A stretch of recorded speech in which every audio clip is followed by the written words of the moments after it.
Olá, caros colegas da página Serviço Social Brasil, é um prazer estar com vocês aqui novamente para fazermos mais uma reflexão, provocar o debate e buscar conhecimentos científicos e teóricos e não apenas opinião pessoal. Opinião pessoal não acrescenta nada nessa página. Opinião pessoal não traz maturidade, não traz amadurecimento intelectual, não fundamenta teoricamente de forma ética, de forma metodológica. O que nos acrescenta, que nos faz crescer, são conhecimentos científicos que podem ser comprovados e não exceção à regra. Então, muitas pessoas têm se fundamentado aqui na página com base na exceção à regra. Não se deve utilizar a exceção como se fosse regra e nem a regra como se fosse exceção. Eu publiquei recentemente aí vários artigos sobre a educação doméstica dos filhos. Isso é uma proposta minha, de algumas formações minhas, eu tenho debatido muito sobre este tema.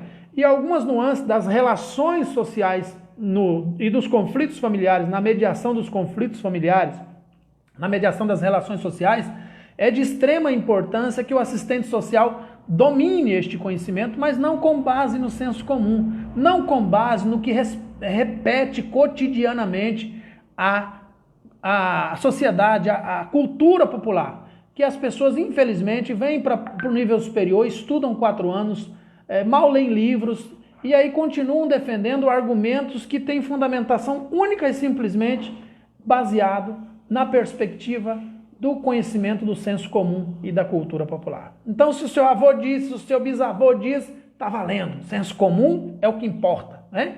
E o tema do debate desta reflexão é sobre mimar o filho. Eu afirmei na página e sustento o que eu disse. Mimar um filho é a melhor forma de educar. Mimar um filho é conseguir ganhar a confiança do filho. Mimar um filho é dar amor, dar carinho, dar afeto.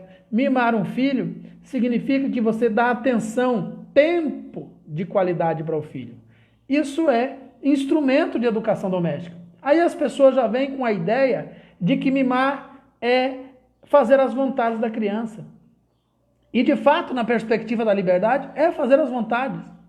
Esse conceito coercitivo de tirar a liberdade do outro, que vem permanecendo dentro das construções históricas do Brasil, não funcionam. Nenhum ser humano quer ter a sua liberdade tolhida. O ser humano quer ter a sua liberdade assistida, orientada, dialogada, conversada, mas não tolhida, não cortada, não diminuída. Então, todo sujeito que se sente dentro de casa como o chefe, o chefão, o grandão, o mandão, acaba fracassando nas relações familiares. Acaba tendo problemas a longo prazo. Então eu disse, repito, quer saber o significado de mimar? Consulta aí o dicionário Aurélio, qualquer um dicionário que realmente tenha autoridade. E é um verbo transitivo direto, que vem da palavra mimo, significa dar mimo, dar carinho, dar atenção, acarinhar, a mimar. Isso é mimar. Essas outras interpretações que vocês criam, que a sociedade criou e atribuiu a determinados termos, é apenas para justificar a incompetência paternal. Quantos anos você estudou para se tornar assistente social? Quantos anos um juiz tem que estudar para se tornar juiz? Quantos anos um médico tem que estudar para se tornar médico? Você estudou muito para ser assistente social. E eu te pergunto e você comenta aí, querendo. Você considera a sua função de mãe mais importante que a função de assistente social? O que é que vem primeiro para você? A função de mãe ou a função de assistente social? Luciene, Andréia, Ruth, demais participantes, por favor, respondam no comentário, participe aí comigo. O que é mais importante para você? Vamos debater, vamos polemizar. Você que está em silêncio, você que vai assistir essa live depois, e não vai ter coragem de comentar como você arduamente comentou nas postagens que eu fiz aqui na página. O que é mais importante para você? A sua profissão de assistente social ou a sua função de mãe? A sua profissão de assistente social, de enfermeiro, de psicólogo, de médico, de juiz, de advogado, seja ela qual for, ou a sua função de pai? A sua função de pai e mãe? Qual é mais importante? Respondam para mim, que eu quero debater essa ideia. Para ser um profissional de nível superior, você estuda no mínimo 4 anos. Se somar os outros anos que vieram antes deste, você estudou 12, 14, 16, 20 anos para se tornar um profissional. Não é? Alguém vai responder o que é mais importante? Pensam aí, façam essa reflexão. O que é mais importante na vida de uma pessoa? É mais importante ser assistente social ou ser pai e mãe? A qual dos dois você dedica mais tempo? A ser assistente social ou a ser pai e a ser mãe? Ou conjuga os dois? Estou fazendo essa provocação, ela é muito simples. Que o serviço social muda as pessoas. O serviço social é uma profissão de mudança ideológica, de transformação ideológica. Conheço muita gente que quando entrou na faculdade de serviço social, mal conseguia levantar a cabeça para conversar com alguém, olhando nos olhos, subserviente, excluído, sem empoderamento nenhum, sem autoestima, abandonado às traças. Entrou os frangalhos no serviço social. E aí foi conhecendo a profissão, foi se empoderando, foi se incluindo, foi se modificando, foi se transformando. E hoje é uma pessoa que tem autoestima lá em cima, que tem empoderamento, que não aceita menos do que é seu direito, que não aceita ser excluída, que não aceita ser subserviente, ser subalternizada, que reconheceu a profissão. Isso se aplica na vida pessoal, mas essa profissão vai mudar a sua visão sobre ser pai, sobre ser mãe. Ruth está dizendo, ser assistente social, a partir disso passei a ser melhor como meus filhos, porque me tornei mais humana. A Rô Guerreiro está dizendo, ser mãe. Eu vou perguntar para você, Rô, mas não se sinta constrangida, é só um debate, uma reflexão. Quanto tempo você estudou para ser mãe? A pergunta vai aprofundar. Luciana, é importante, né? Você foi um pouco evasiva na sua escolha, que eu estou vendo. Com certeza a função de mãe é importante para cuidar com responsabilidade da educação dos nossos filhos. Vou perguntar para você também, Luciane. Quanto tempo você estudou para ser mãe? Quantos cursos para ser mãe você fez? Quantos artigos científicos sobre ser mãe você escreveu? Quantas palestras sobre ser mãe você participou? Quantas horas de livros e artigos científicos sobre a função da maternidade você leu? O que eu quero dizer com isso? Que os filhos são cobaias para os pais aprenderem a ser pais e mães. Ninguém sabe nada de nada. Os filhos serão utilizados como cobaia. Normalmente, vai se reproduzir nos filhos aquilo que se vivenciou nas tradições culturais, passado de pai para filho, que você vivenciou com seus pais. E agora, os seus pais, depois de 20, 30 anos sendo pais, aprenderam como ser pais. Agora serão avós dos seus filhos. E aí, de fato, serão pais. Porque o ser humano, infelizmente, por falta de conhecer, só vai aprender a ser pai quando vira avô. E aí, agora, existe um conflito. Porque o filho quer repetir a mesma coisa que o pai fez com ele quando ele era filho. Quer repetir com o filho agora. O pai quer repetir com o filho a mesma coisa que ele teve quando foi filho. E o avô não aceita mais, porque descobriu que aquela forma era errada. Descobriu uma nova forma de ser pai, sendo avô. E aí, que é mimando o filho, que é enchendo o filho de carinho, de abraço, de atenção, que é sendo mais condescendente, até conivente, aceitando mais a perspectiva. Oséias Palhano, mimar não é disciplina. De fato não é. Você acertou em cheio. Acertou em cheio. E disciplina não é educação. Aí eu complemento sua frase. Disciplina não é educação. Mimar é educação. Mimar não é disciplina. Disciplina não é educação. Perfeito. Ótimo, maravilhoso. Você completou o que eu estava dizendo, Oséias Palhano. Parabéns por sua contribuição. Mimar não é disciplina. Mimar é educação. E disciplina não é educação. Por isso que mimar não é disciplina e disciplina não é mimar. Perfeito. Quando você virar avô, você vai entender o significado de mimar. Quando você se tornar depois que você passar pela fase de pai, que você fizer o curso de ser pai, aprender na prática, porque não aprendeu antes, mas seus filhos serviram de cobaia para o seu aprendizado, aí lá na frente você vai dizer assim, não, realmente, agora eu sei o que é ser pai, quando já chegou na condição de avô. Fez a faculdade, durante a faculdade os filhos foram utilizados como cobaia. E lá no fim, de onde é que se tirou a ideia de que disciplina é educação? Quem foi que construiu a ideia de que disciplina é educação? De onde é que se saiu isso? Será que foi daquela escola que ficava com a palmatória esperando para bater nos alunos, para eles aprenderem? Quem é que criou a ideia que castigo físico educa? Que sofrimento educa? Que coercitividade educa? Será que veio do período da escravidão? Quando as pessoas apanhavam para aprender? Amarrado ao pelourinho? 39 varadas? Como manda Provérbios 23? Como a tradução da Nova Linguagem de hoje substituiu varadas por palmadas? Porque lá era 39 varadas, a vara mais ou menos da grossura de um dedo. Tinha a grossura da vara, a quantia de varadas que ia dar. Depois agora na Nova Linguagem da tradução de hoje mudou para palmada. Na verdade deveria ter mudado para diálogo, para conversar, para mimar. Eu sei totalmente a diferença entre disciplina e educação. Totalmente. E uma não tem nada a ver com a outra. Graças a Deus que no Brasil foi substituído, foi tirado da educação formal a palmada, foi tirado o caroço de milho. Ainda bem que foi tirado, porque não era assim. Antes, podia tudo na educação. O que é disciplina? O que é educação? Educação é uma descoberta. É você provocar no seu filho o senso crítico, a resposta a um problema, o entendimento de um problema, o entendimento de uma situação. Isso é educar. Mostrar para ele o que é errado e o que é diferente, para que ele descubra. A aprendizagem é uma descoberta. Se a criança não descobrir o significado de um erro, ela não vai aprender. E ela não vai aprender sofrendo. Ela não vai descobrir sentindo dor. Ela não vai descobrir sendo excluída, humilhada, achincalhada, sendo ameaçada, amedrontada.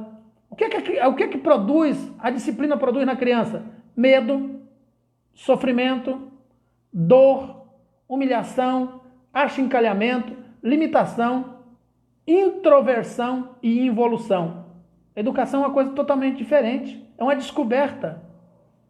Com a criança apavorada, em uma situação de frustração, de medo, de insegurança, vai aprender o quê, gente? E nós estamos falando de criança. E os defensores da disciplina começam a aplicar disciplina nas crianças desde o nascimento. 1 ano de idade, 2 anos, 3 anos. A criança não sabe decodificar o mundo, não sabe a diferença de cores. Ela pode até decorar várias coisas, mas não sabe.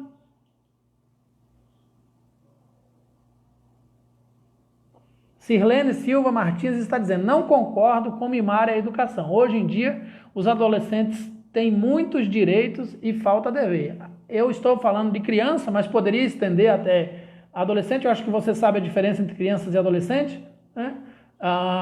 E também o conceito educar só se aplica até 10, 12, no máximo 12 anos de idade. Daí para frente, o que aprendeu, o que não aprendeu é só amadurecimento, porque a personalidade já está formada. Então houve uma mistura do seu entendimento aí, mas posso discutir a respeito disso. Criança e adolescente não tem que ter dever nenhum.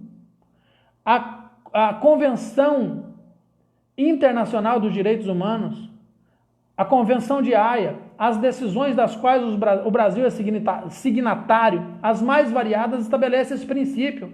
Aqui nós estamos falando de conhecimento científico. Não estamos falando de deveres, nós estamos falando de direitos. A criança aprende o que é dever entendendo seus direitos. Quando seus direitos de fato são respeitados, ela passa a entender que o outro tem direitos.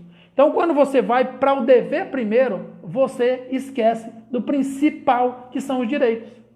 Quando se fala que uma criança tem que ter dever, você já voltou 1000 anos para o passado. Você já está pensando na subordinação, na coerção, você já está pensando na subalternização, na disputa pelo poder intrafamiliar. Quem é que tem o poder, quem é que manda, quem é que é o cacique, quem é que é o chefe da alcateia, o lobão da alcateia. Nós estamos falando de compartilhamento de poder. Quando a criança descobre que ele tem direito, ela descobre que o outro também tem esse direito. Mas quando ela descobre, isso é educação, descobrir, aprender, entender, conhecer e entender. A criança só aprende quando ela entende. Disciplina não faz ninguém entender nada. Você evita o erro porque tem medo, mas não porque compreendeu. Então, pois eu mimei muitos meus filhos e tenho filhos maravilhosos. Tenho certeza que entreguei para a sociedade ótimos cidadãos. Parabéns, Luciana Pessoa Melo Silva. Você aprendeu a ser mãe ainda sendo mãe. Não teve que esperar para virar avó para poder entender qual é o principal instrumento na educação de crianças. Aí nós temos agora que aprofundar o tema.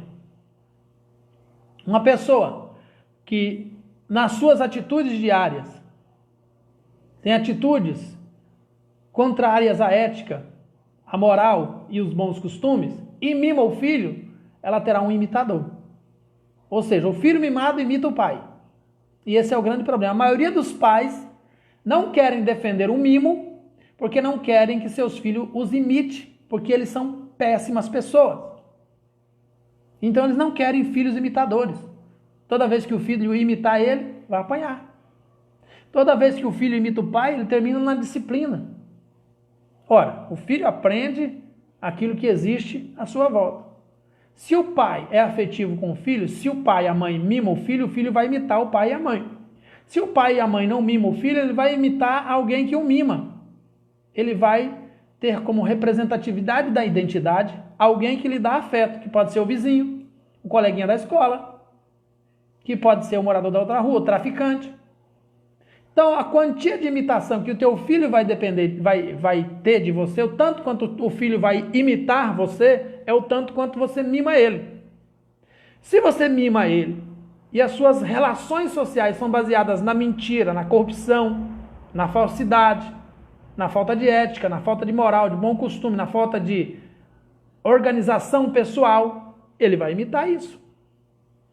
Então ele será uma cópia sua. A maioria dos pais pune os filhos por lhes imitarem. Fica gritando o tempo todo dentro da tua casa, seu filho vai aprender a gritar. Fica mentindo o tempo todo no telefone, com o vizinho, com esse, com aquele, seu filho vai aprender a mesma coisa. Fica sendo irritadiça, bilis, ódio, exalando pelos poros o dia todo, seu filho vai reproduzir isso. Seu filho é uma cópia sua, é o reflexo da tua imagem, ele vai apanhar por causa disso? Se você analisar os programas da Super Nanny, todos eles, a culpa sempre é dos pais. 99,9% deles. E só acontece um possível impacto social nos programas da Super Nanny quando os pais se submetem àquilo que ela chama de disciplina, de organização. O problema não são as crianças. O problema da rebeldia em casa, o problema da rebeldia no Brasil, o problema dos atos infracionais no Brasil, não são as crianças e adolescentes. São os pais, ou por omissão, ou por ausência, ou por mau exemplo. E quando eu falo os pais, eu estou falando não só da individualidade da família, mas da sociedade. Então a culpa do fracasso do filho na vida é sempre do pai. Que começa lá no nascimento. Não estou falando agora da idade adulta, não. Na falta de ausência, na falta de carinho, na falta de afeto, na falta de representatividade, na falta de exemplo, na falta de tempo de qualidade, desde o nascimento. Na gestação já começa esses conflitos. Quando está na barriga da mãe, já começa a formação da personalidade em função de situações de estresse, de violência, de descarga hormonal desequilibrada no corpo da mãe, que às vezes não é culpa da mãe, porque é questão biológica, questão de desequilíbrio biológico, que pode encontrar inclusive tratamento médico, mas na maioria dos casos é por causa de trabalhar demais, se estressar demais, a criança já nasce com desequilíbrio hormonal e traz isso para a vida adulta e vai se perpetuando através das convivências e das relações sociais. E aí agora eu fugi um pouco do serviço social, fui mais aí para o lado da medicina, depois da psicologia, voltando para as relações sociais, porque tudo se manifesta nas relações sociais. Muitos deciframentos que você fará no serviço social, você vai terminar no campo de outra profissão. Porque quando você tenta entender por que é que uma criança reage de tal forma nas relações sociais, a fundo é sempre também, pode ser também uma questão biológica. Uma criança que tem dificuldade de aprendizado, porque apanhou demais. Uma criança que tem TDAH, porque a vida toda viveu apavorada, debaixo de medo, de insegurança, de sofrimento, porque era tudo castigo, apanhava de manhã, apanhava de tarde, era caroço de milho, era o cantinho, era não sei mais, totalmente insegura, com medo da vida. Hoje é um adulto que não consegue fazer uma apresentação em público, que não consegue se comunicar, que tem dificuldade para traduzir o que pensa no papel e escrever um texto bem elaborado, que tem dificuldade para se expressar em público, que tem dificuldade para aprender, que faz uma leitura de um livro 1000 vezes, não consegue conceber e diz assim, eu sou um cidadão de bem porque eu apanhei quando era criança. Mas só Deus sabe as feridas e as marcas que ficou por dentro dele, as limitações que as surras lhe causaram, que a suposta disciplina lhe diminuiu, lhe encolheu, lhe tornou ineficiente, incipiente, inodoro, incolor, inexistente, de tanto achincalhamento, de tanta diminuição, de tanto do tipo, recolha-te a tua insignificância, diminua, você não pode existir, você não pode aparecer, você tem que ficar invisível dentro dessa casa, eu não quero que você mexa nisso, nem naquilo outro, você não existe. Aí diz assim, eu sou um cidadão de bem, minha família toda apanhou, e nós somos todos cidadãos de bem. Vai fazer uma análise, passa por uma análise, você vai descobrir N problemas oriundos disso, porque nenhum ser humano nasceu para ser educado pelo sofrimento. Nenhum ser humano aceita ser educado pela dor, pela limitação, pela insignificância, pela subalternização, pela subserviência. Nenhum. Por mais que você defende, por mais que você argumente, nenhum ser humano nasceu para ser diminuído, para ser calado, para ser silenciado, amordaçado, por qualquer que seja a técnica, por qualquer que seja a filosofia, por qualquer que seja o argumento. Nenhum ser humano nasceu para ter a sua liberdade tolhida. A ferida fica para o resto da vida e vai aparecer só lá quando na idade adulta. Violento, agressivo, introspectivo, sem condições de se relacionar, com dificuldade para se arrepender, que eu acho que uma das maiores virtudes que uma pessoa tem é a capacidade de se arrepender pelo que disse, a capacidade de se arrepender pelo que fez, pelo que falou. Uma das maiores virtudes que o ser humano pode ter, de voltar atrás, de pedir desculpa, de tentar consertar. Ninguém é perfeito, mas a gente pode consertar as coisas, pode tentar consertar as coisas no que depender de nós. Podemos tentar fazer isso. E isso são construções que vêm a longo prazo. Então, a melhor forma de educar é mimar o seu filho. Daqui 10 anos, 20 anos, o seu filho será uma pessoa de sucesso porque você mimou ele.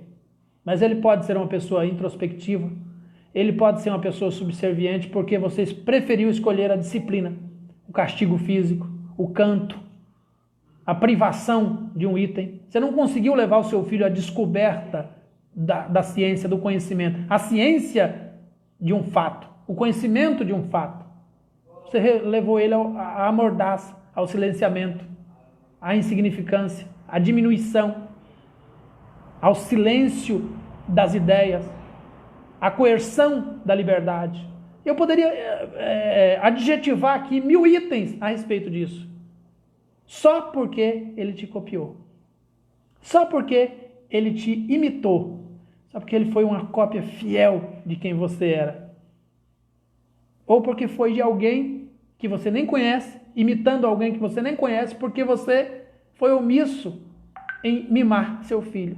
Porque você não mimou ele, ele baseou a sua identidade em outra pessoa que lhe dava atenção, que conversava com ele, que ouvia. Muitas vezes essa pessoa é um abusador, é um estuprador, muitas vezes a pessoa é um aliciador, mas que dá atenção, tempo de qualidade, que você não deu.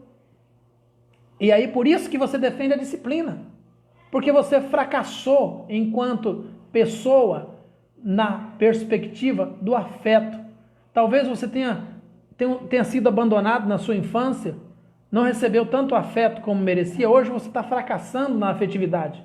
Você não sabe o que fazer. Quantos pais que não conseguem dar um abraço no filho, não conseguem dizer uma palavra de incentivo, de elogio, só fica esperando o momento do erro para poder discriminar, para poder diminuir, para poder silenciar, para poder mostrar quem é que manda, para poder mostrar quem tem o poder simbólico dentro daquela casa, nas relações de poder, do tipo, quem manda aqui sou eu, a você só resta calar a boca. Quem tem autoridade aqui sou eu, a você só resta o silêncio. Que tipo de vida leva uma criança que não pode ter a sua identidade, que não pode ter a sua personalidade, que não pode ter a sua integridade física protegida, que não pode ter direitos? Que tipo de vida leva uma criança como essa? Que vive numa família que só se fala em deveres. Ninguém aprende nada com deveres, a gente aprende com direitos. Respeite o direito do seu filho, ele vai te imitar, vai respeitar o seu direito. Imponha deveres ao seu filho, ele vai impor deveres a você. E ele só vai pensar em deveres. Cadê o dever do meu pai mais a minha mãe? O que é que eles me devem? Respeita o direito dele, vai dizer, meu pai tem direito, minha mãe tem direito. É uma questão tão simples isso, gente, isso é tão claro, isso é tão nítido. Eu não sei porque que as pessoas insistem, é a bendita cultura popular, o bendito senso comum, que faz parte das vivências humanas e teima em não sair. Eu quero agradecer a você que participou dessa simples reflexão. Não sou dono da verdade, não pretendo ser, mas acredito que levei você ao pensamento complexo, que o propósito dessas reflexões aqui é levar você ao pensamento complexo. Pense mais, saia da caixinha, pense mais. Obrigado, Luciene, Ruth, Keila, todos os participantes aí. Teve um momento aí que tinha muita gente aqui, agora diminuiu um pouco. Muito obrigado a todos que participaram. Até breve. Eu vou gravar uma outra live aí daqui a pouquinho sobre um curso que eu vou ministrar, depois a gente conversa mais. Obrigado por todos, a todos, fiquem todos com Deus.